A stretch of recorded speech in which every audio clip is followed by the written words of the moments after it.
Good morning student.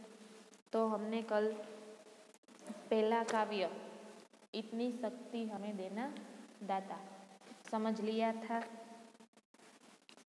तो अब हम देखते हैं, एक बार रिवीजन कर लेते हैं शॉर्ट में। इतनी शक्ति हमें देना दाता एक अभिलाष का कृति है, एक प्रार्थना काव्य है। कविता का सरल अर्थ हम देख लेते हैं। पहले पंक्ति में बोला है कि हे दाता, हे ईश्वर, तू हमें इतनी ताकत दे कि तुझ पर मेरे मन का भरोसा कभी न हो। हर हमेशा अच्छाई और ईमानदारी के रास्ते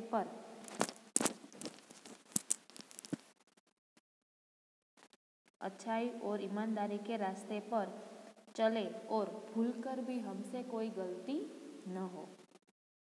दूसरा देखते हैं पैराग्राफ। तो हे ईश्वर, तू हमें ज्ञान का प्रकाश दे जिससे हमारे अज्ञान का जो अंधेरा है वो दूर हो जाए। हम हर बुराई से बचते रहे, जितनी भी खराबी है उनसे हम दूर रहे। तू हमें जितनी भी जिंदगी दे वह भलाई की जिंदगी दे।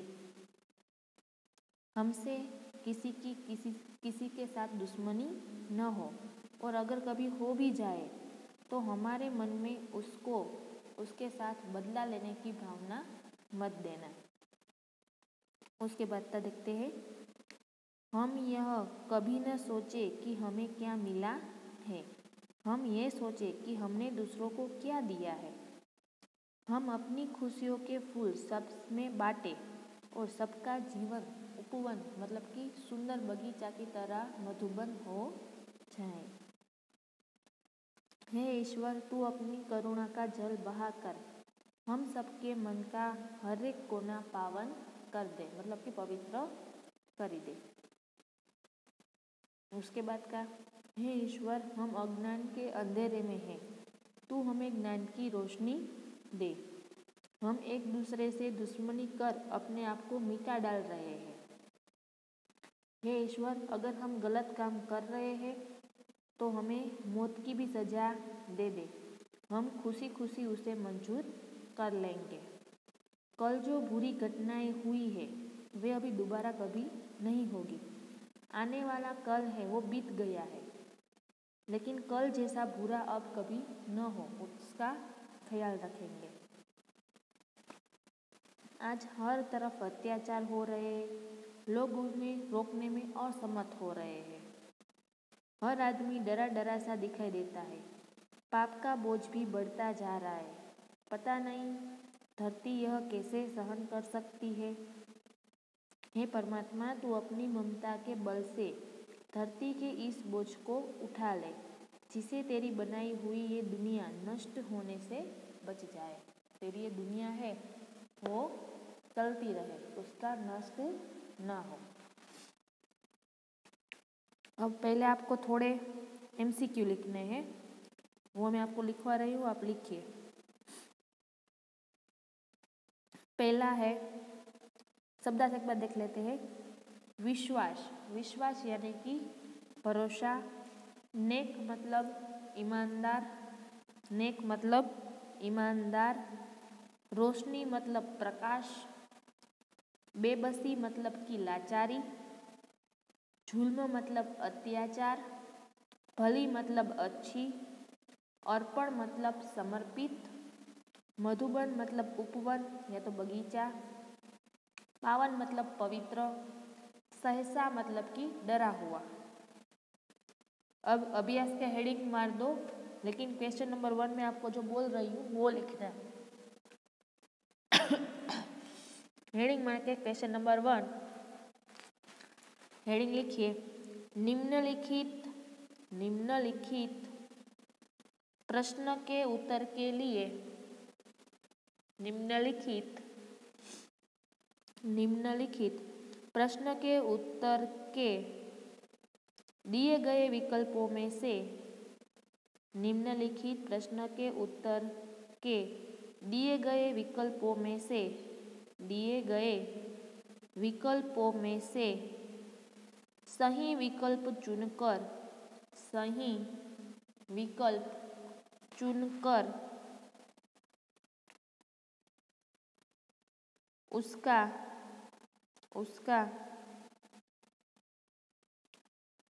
क्रम अक्षर प्रश्न के सामने बॉक्स में लिखिए। बॉक्स ड्रॉ करके उसमें लिखिए। पहला है, लिखो। पहला, काव्य में ईश्वर को किस रूप में संबोधित किया गया है? काव्य में ईश्वर को किस रूप में संबोधित किया गया है? फिर से रिपीट करती हूँ। काव्य में ईश्वर को किस रूप से संबोधित किया गया है?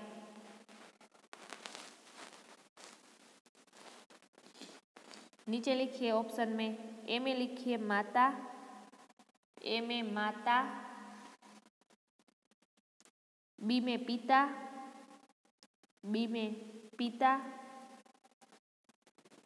सी में भ्राता, सी में भ्राता, डी में दाता, डी में दाता। फिर से रिपीट करती हूँ पूरा क्वेश्चन। काव्य में ईश्वर को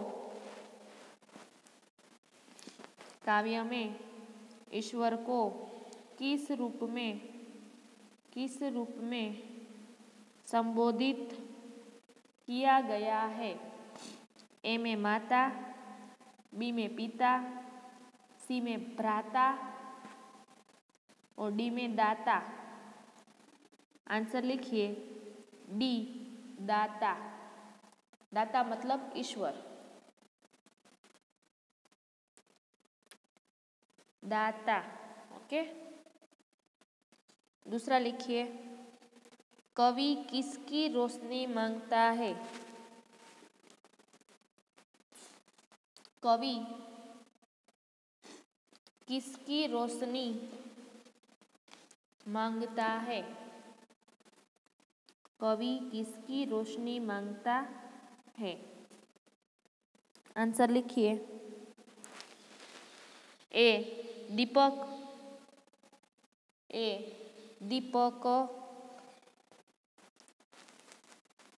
बी बिजली, सी ज्ञान, डी विज्ञान। ए दीपक, बी बिजली, सी ज्ञान, डी विज्ञान। तो आंसर आएगा सी ज्ञान।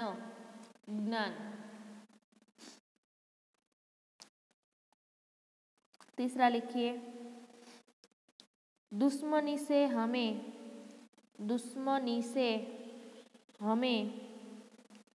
किसके खो जाने का डर है? दुश्मनी से हमें किसके खो जाने का डर है? दुश्मनी से हमें किसके खो जाने का डर है? ए लिखिए पड़ोसी के, ए पड़ोसी के, बी खुद के, बी खुद के, सी बच्चों के, सी बच्चों के, डी धन के, डी धन के।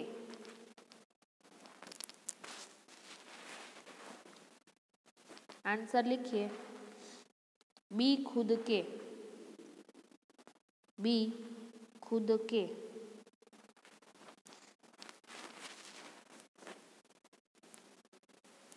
रिपीट करती हूँ, दुश्मनी से हमें किसके खो जाने का डर है? ए पड़ोसी के, बी खुद के, सी बच्चों के, डी धन के। तो आंसर आएगा दुश्मनी से हमें खुद को खो जाने का डर है।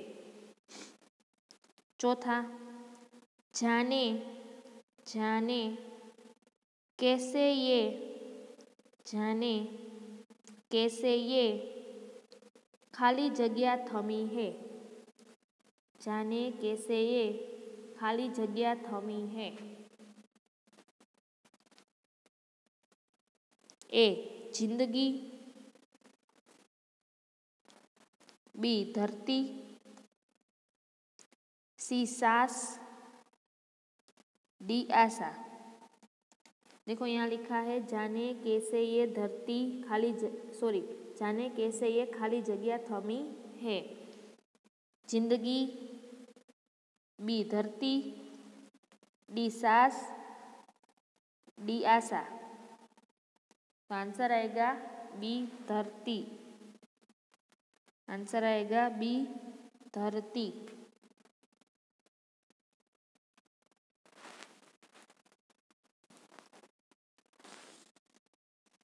अब है क्वेश्चन 2। क्वेश्चन 2, क्वेश्चन 1 में 4 MCQ थे, क्वेश्चन 2 में 6 खाली जगह है। लिखिए क्वेश्चन 2, खाली जगह भरे, खाली जगह भरे। उसमें पहला लिखिए मन का खाली जगह, मन का खाली जगह कमजोर होना, मन का खाली जगह कमजोर होना।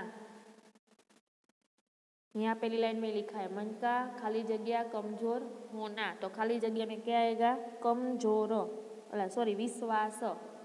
मन का खाली जगह कमजोर होना, तो खाली जगह में आएगा विश्वास, विश्वास। लिख लिया, मन का विश्वास कमजोर होना। दूसरी खाली जगह लिखिए हर खाली जगह से बचते रहे हम। देखो यहाँ लिखा है हर खाली जगह से बचते रहे हम, तो आंसर आएगा बुराई। आंसर आएगा बुराई। आंसर आएगा बुराई। हम बुराई से बचते रहे हम। तीसरा लिखिए सबका जीवन ही सबका जीवन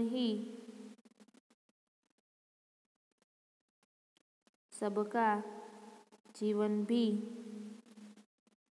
बन जाए खाली जगह। यहाँ पे लिखा हुआ है सबका जीवन भी बन जाए खाली जगह। खाली जगह में आएगा मधुबन, मधुबन। सबका जीवन भी बन जाए मधुबन। लिख लिया।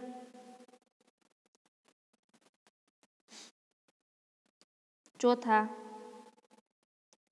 कर दे पावन हर एक मन का खाली जगह। यहाँ पे लिखा हुआ है कर दे पावन हर एक मन का खाली जगह। खाली जगह में आएगा कोना। खाली जगह में आएगा कोना। कर दे पावन हर एक मन का कोना। उसके बाद खो न दे, खो न दे, खुद को ही, खो न दे, खुद को ही, खाली जगह से, खो न दे, खुद को ही, खाली जगह से, खाली जगह में आएगा दुश्मनी, खाली जगह में आएगा दुश्मनी। उसके बाद छठा, बोझ ममता के, बोझ खाली जगह से, बोझ खाली जगह से, तू ये उठा ले, बोझ खाली जगह से, तू ये उठा ले। तो आंसर आएगा ममता, बोझ ममता से तू ये उठा ले। तो यहाँ हमारी ये खाली जगह का क्वेश्चन है वो खत्म हो गया। 4 MCQ थे, 6 खाली जगह थे। ओके, कुछ समझ में इसमें ना आया हो तो लेक्चर खत्म होने के बाद पूछ लेना।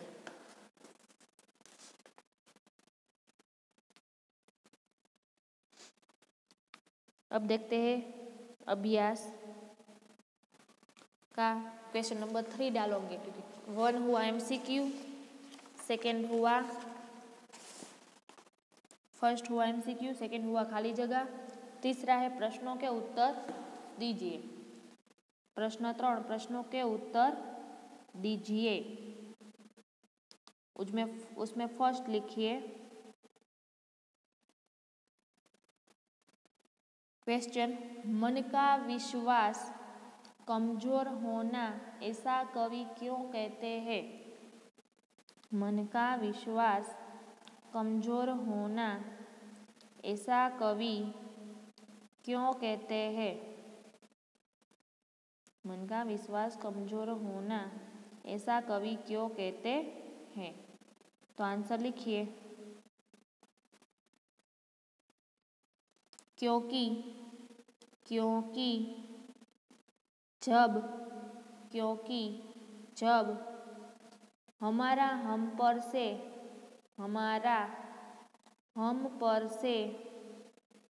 विश्वास, जब हमारा हम पर से विश्वास उठ जाता है तो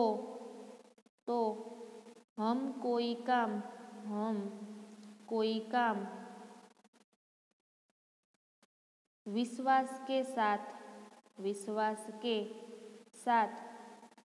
अच्छी तरह नहीं कर सकते। विश्वास के साथ अच्छी तरह नहीं कर सकते, क्योंकि जब हमारा हम पर से ही विश्वास उठ जाता है तो हम कोई काम विश्वास के साथ अच्छी तरह से नहीं कर सकते। दूसरा, धरती पर हर तरफ क्या है और क्यों है? धरती पर हर तरफ क्या है और क्यों है? तो आंसर, धरती पर हर तरफ जुल्म और बेबसी है, जुल्म और बेबसी है, क्योंकि मनुष्य ही मनुष्य का दुश्मन हो रहा है, क्योंकि मनुष्य ही मनुष्य का दुश्मन हो रहा है। धरती पर हर तरफ जुल्म और बेबसी है, क्योंकि मनुष्य ही मनुष्य का दुश्मन हो रहा है।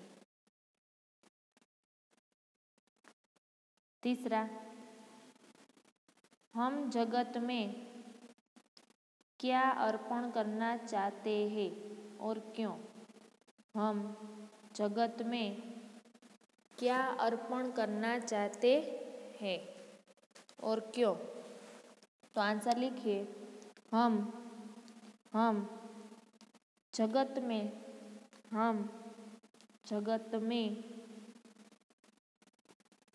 हम जगत में जो हमारे पास जो भी काम की चीज़ें हैं, हम जगत में जो चीज़, फिर से लिखिए। हम जगत में जो चीज़ दूसरों के काम की है वह अर्पण करनी चाहिए। हम जगत में जो चीज़ दूसरों के काम की है वे हमें अर्पण करनी चाहिए, क्योंकि जिसको ज़रूरत है वे उसका इस्तेमाल कर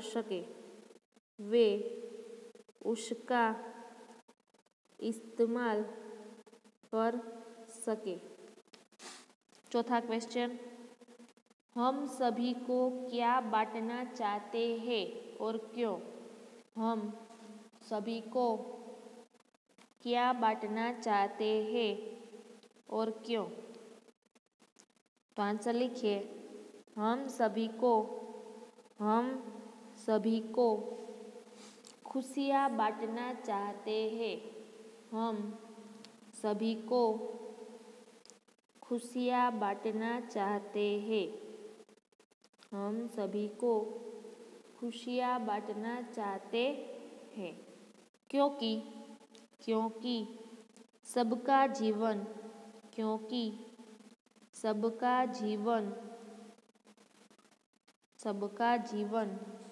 सुखमय हो।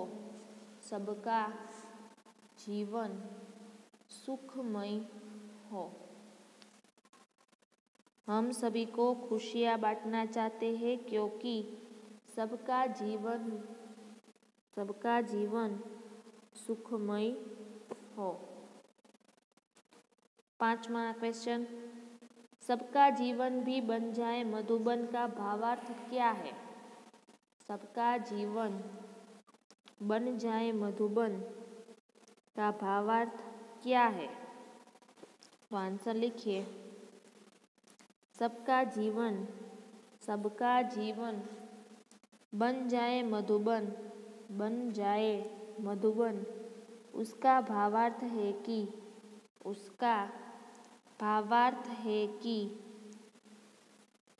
सबका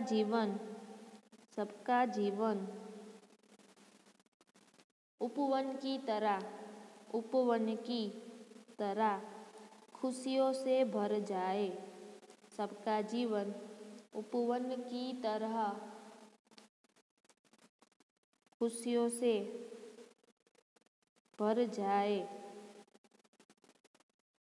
उपवन मतलब कि बगीचा में जैसे फूल होते हैं तो बगीचा कितना सुंदर लगता है, तो वैसे ही सबका जीवन उपवन जैसा बन जाए। अब क्वेश्चन 4, नीचे दिए गए खाली स्थानों में उचित शब्द भरते हुए वाक्यों को पूरा कीजिए। नीचे दिए गए खाली स्थानों पर उचित स्थान भरकर वाक्य को पूरा कीजिए। और आपको काउंस में दिए क्योंकि, ताकि, और, कि, लेकिन, फिर भी और या। ओके, पहला है राधा पढ़ने में तेज है लेकिन खेल में नहीं। राधा पढ़ने में तेज है लेकिन खेल में नहीं। दूसरा है रोहित बहुत तेज भागा। रोहित बहुत तेज भागा डैश वह गाड़ी पकड़ना चाहता था। तो रोहित बहुत तेज भागा क्योंकि क्योंकि वह गाड़ी पकड़ना चाहता था। रोहित बहुत तेज भागा क्योंकि वह गाड़ी पकड़ना चाहता था। तीसरा, सुरेश को बुखार था डैश वह स्कूल आया। सुरेश को बुखार था फिर भी वह स्कूल आया। सुरेश को बुखार था फिर भी वह स्कूल आया। चौथा, मैं समझता हूँ डैश कि वह क्या करना चाहता है, वह क्या कहना चाहता है। तो मैं समझता हूँ कि वह क्या कहना चाहता है। मैं समझता हूँ कि वह क्या कहना चाहता है। 5 मार्क। आप चाय पसंद करेंगे डैश कॉफ़ी। तो आप चाय पसंद करेंगे या कॉफ़ी। आप चाय पसंद करेंगे या कॉफ़ी। 6 वाला, मैंने सुबह ही पढ़ाई कर ली खाली जगह शाम को खेल सकूं। मैंने सुबह ही पढ़ाई कर ली ताकि शाम को खेल सकूं। मैंने सुबह ही पढ़ाई कर ली ताकि शाम को खेल सकूं। 7th, अध्यापक रुक गए खाली जगह लड़के के बोलने की प्रतीक्षा करने लगे। तो अध्यापक रुक गए और लड़के के बोलने की प्रतीक्षा करने लगे। अध्यापक रुक गए और लड़के के बोलने की प्रतीक्षा करने लगे। तो एक बार फिर से आपको फेयरबुक में क्या क्या लिखना है। तो शब्दार्थ, क्वेश्चन नंबर 1 MCQ लिखवाया वो, दूसरी खाली जगह, तीसरा अभ्यास का क्वेश्चन आंसर और चौथा एक खाली जगह आपको लिखकर कल दिखाना है। तो राधा पढ़ने में तेज है लेकिन खेल में नहीं। रोहित बहुत तेज भागा क्योंकि वह गाड़ी पकड़ना चाहता था। तीसरा, सुरेश को बुखार था फिर भी वह स्कूल आया। चौथा, मैं समझता हूँ कि वह क्या कहना चाहता है। 5वां, आप चाय पसंद करेंगे या कॉफ़ी। मैंने सुबह ही पढ़ाई कर ली ताकि शाम को खेल सकूं। अध्यापक रुक गए और लड़के के बोलने की प्रतीक्षा करने लगे। तो आज हमारा जितना कंप्लीट हुआ उसमें से आपको कुछ समझ में नहीं आता तो लेक्चर ख़त्म होने के बाद आप पूछ सकते हो। ओके, फेयरबुक में अच्छी तरह हेडिंग लिखना, अच्छी तरह से अच्छे राइटिंग में लिखना। ओके, वरना फिर से लिखवा नहीं दूंगी। अब इसमें कुछ समझ में नहीं आता तो आप पूछ सकते हो। क्वेश्चन नंबर 3 हम अगले लेक्चर में पढ़ेंगे। Okay, thank you.